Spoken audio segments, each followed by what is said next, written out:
Hello বন্ধুরা, আপনারা কেমন আছেন? আশা করি আপনারা খুব ভালো আছেন। আপনাদের ভালোবাসা পেয়ে আমি আবার আরেকটা নতুন ভিডিও নিয়ে চলে এসেছি। তো আজ আমি বানাবো গিমা শাক। তাই গিমা শাকগুলো একটা একটা করে বেছে নিচ্ছি। এই গিমা শাক খাওয়া খুব ভালো, তাই এই গরমকালে কিন্তু আপনারা গিমা শাক খাবেন। তো গিমা শাক তো বাছতে টাইম লাগবেই, খুব ছোটো ছোটো তো।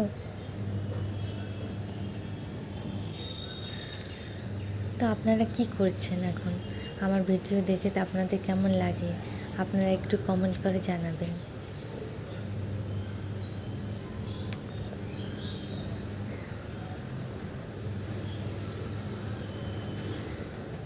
প্রায় আমার গিমা শাক বাছা শেষ, একটুই আছে। এগুলো ভালো করে বেছে আমি ভালো করে ধুয়ে নেব।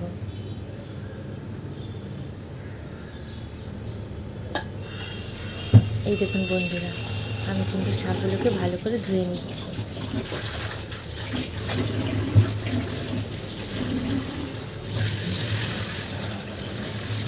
ভালো করে ধুয়ে নিতে হবে, নাহলে বালি বালি লাগলে কিন্তু খেতে ভালো লাগবে না।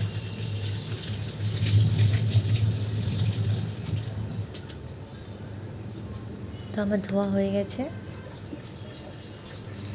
এবার আলু দিয়ে দেবো। এই গিমা শাকটা কিন্তু পোস্ত দিয়ে বানালেই তেঁতোটা একটু কম লাগে, কেন কি শাকটা খুব তেঁতো হয়। তাই আমি আজ কিন্তু পোস্ত দিয়ে বানাবো। আমি আলুগুলো কেটে নিচ্ছি।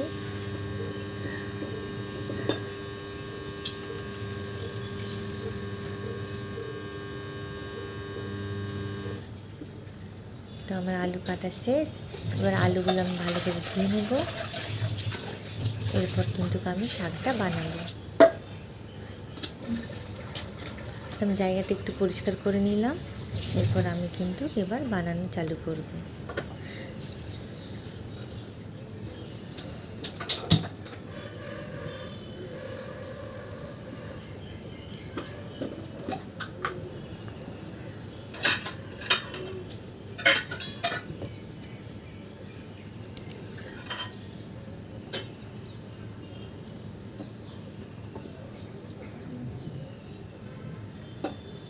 এবার আমি তেল দিয়ে দিলাম। তেলটা গরম হয়ে গেছে, আমি একটা শুকনো লঙ্কা আর একটু পাঁচফোড়ন দিয়ে দিলাম।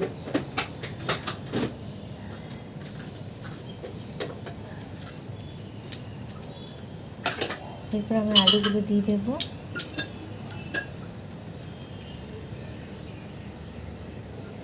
তেলটা বেশ গরম হয়ে গেছে, এবার আমি আলুগুলো দিয়ে দিলাম। এগুলো ভালো করে নাড়াচাড়া করে ভেজে নেব আমি।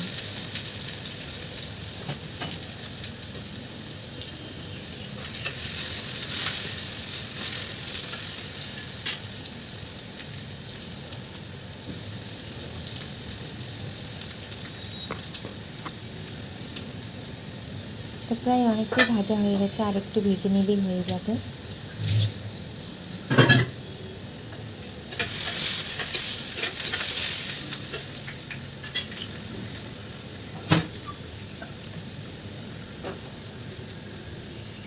এরপর আমি একটু নুন দিয়ে দিলাম, আর এরপর আমি শাকগুলো দিয়ে আবার নাড়াচাড়া করে একটু ভেজে নেব। এরপর আমি ঢাকা দিয়ে আমি পোস্ত বাটতে চলে যাব।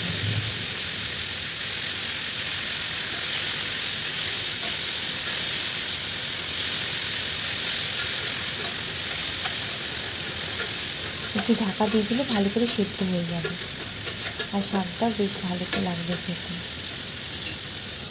আমি ঢাকা দিয়ে দিলাম। এবার আমি কিন্তু পোস্ত বাটবো।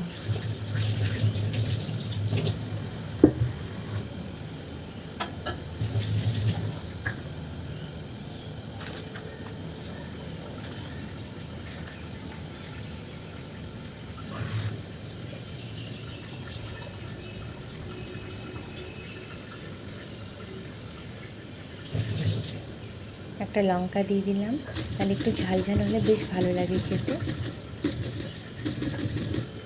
এইভাবে বানালে কিন্তু গিমা শাক এত ভালো লাগবে যে গরম গরম ভাতের সাথে গিমা শাক পেলে আর কিছু চাইই না।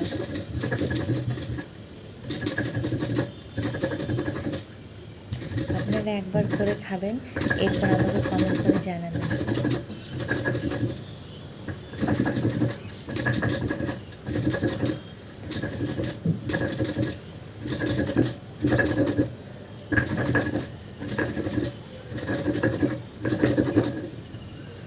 আমার বাটা শেষ। এরপর ভালো করে শিল নোড়াটা ধুয়ে আমি জলটা নিয়ে নেব।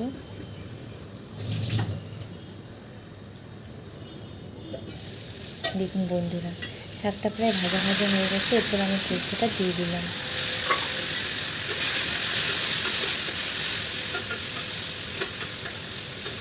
এইভাবে বানালে বা গরম গরম ভাতের সাথে খেলে একদম থালা পরিষ্কার করে খাবেন আপনারা। দেখুন কি সুন্দরই না হয়েছে, আর খেতেও খুব টেস্টি হয়।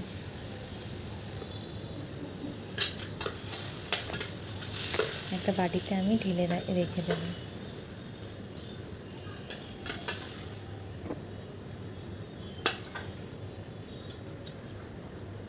দেখুন